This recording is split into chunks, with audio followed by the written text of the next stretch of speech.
కల్కి 2898 AD. కల్కి 2898 AD genuine గా చెప్తా ఉన్నాను. ఫస్ట్ హాఫ్ బాగుంది, సెకండ్ హాఫ్ ఎక్సలెంట్ గా ఉందన్నమాట. సో ఎందుకు చెప్తున్నానంటే సెకండ్ హాఫ్ ఎక్సలెంట్ గా అని, సెకండ్ హాఫ్ లో యాక్షన్ సీక్వెన్సెస్ ఉంటుంది. ప్రభాస్ గారు అండ్ అమితాబ్ బచ్చన్ గారు అనమాట. అంటే అశ్వత్థామ వెర్సెస్ భైరవ. ఆ భైరవ అనేది కూడా మీకు ఎవరో ఇంకా మళ్ళీ క్లైమాక్స్ ఇంకో ట్విస్ట్ ఉంటుంది అనమాట. అది నెక్స్ట్ లెవెల్. అంటే యాక్షన్ సీక్వెన్సెస్ అయితే నేనైతే నిజం చెప్తాను, ఈ level action sequences Indian cinema హిస్టరీలో అయితే నేను ఫస్ట్ టైం చూస్తానండి.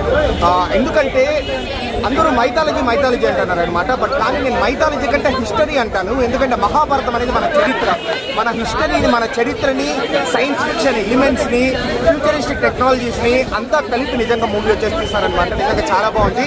ముఖ్యంగా యాక్షన్ సీన్స్ కావచ్చు, క్లైమాక్స్ చూసిన తర్వాత నిజంగా ఎవరికైనా బ్రో ప్రతి తెలుగు వాడికి గూస్ బంప్స్ వస్తుంది అనమాట. మహాభారతం ఐడియా ఉండే ప్రతి తెలుగు వాడికి ప్రభాస్ క్యారెక్టర్ కూడా ఒక మహాభారతం క్యారెక్టర్ లింక్ చేశాను. ఎక్కువ నేను చెప్పను దాని గురించి. And cameos bro, Vijay Deverakonda, Dulquer Salmaan, Mrunal Thakur, Rajamouli, Ram Gopal Varma, Anudeep, ఇంకా ఎంతో మంది ఉన్నారనమాట మనకు వచ్చేసి క్యామియోస్ వచ్చేసి. సో ఎస్ అదేనమాట మన చరిత్ర. మహాభారతాన్ని సైన్స్ ఫిక్షన్ ఎలిమెంట్స్ ని కనెక్ట్ చేశారనమాట. కనెక్ట్ చేసి ఎక్కడ హై అనుకున్నారో అక్కడ ఇచ్చినారు. అలాగని మూవీ మొత్తం ఎక్స్ట్రాడినరీ అంటే, బట్ అక్కడక్కడ కొంచెం స్లో పేస్ నరేషన్ ఉంటుంది. ఫస్ట్ హాఫ్ లో అరే ఈ సీన్స్ అవసరం లేకుండా ఉంటే ప్రభాస్ క్యారెక్టర్ ఇంకొంచెం బిల్డ్ చేసి ఉంటే బాగుండేది కదా అని మనకు అనిపిస్తుంది అనమాట.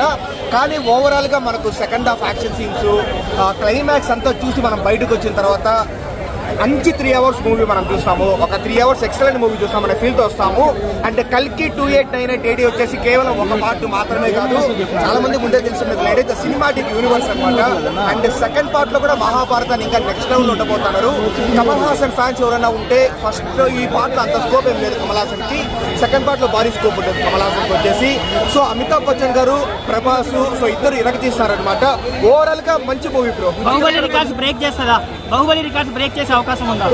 బాహుబలి అది డౌట్ అనమాట. ఎందుకంటే నా ఒకటి పాయింట్ ఆఫ్ వ్యూ కాదు కదా, just corrective point of view. But నా వరకు వచ్చేసరికి ప్రభాస్ గారి బాహుబలి తరువాత ఇంక్లూడింగ్ సలార్ బెస్ట్ మూవీ అంటే ఇదే నేను చెప్తాను. అమితాబ్ బచ్చన్ గారు కంప్లీట్ అంటే చాలా సీన్స్ లో ఇంకా ప్రభాస్ గారిని కొడతా ఉంటారు కదా, డామినేట్ కూడా చేస్తారని మనకు అనిపించింది. బట్ కానీ ప్రభాస్ కి క్లైమాక్స్ లో ఆ ట్విస్ట్ అంటామా మనం దాన్ని వచ్చేసి అది ఇచ్చిన తర్వాత ఇతను ఈక్వలైజ్ చేస్తారనమాట. So it's not only Prabhas movie, Amitabh Bachchan movie, not only Bhairava, Ashwatthama also. But movie definitely theatre లో ఎక్స్పీరియన్స్ చేసిన మూవీ. హ్యాపీగా వచ్చి చూడండి. మనకు గూస్ బంప్స్ వచ్చే సీన్స్ ఒక 5-6 ఉంటుంది. ఫస్ట్ హాఫ్ లో అక్కడక్కడ కొంచెం స్లో పేస్ నరేషన్ ఉన్న మూవీ మనకు బయటకు వచ్చేసరికి బాగుంటుంది.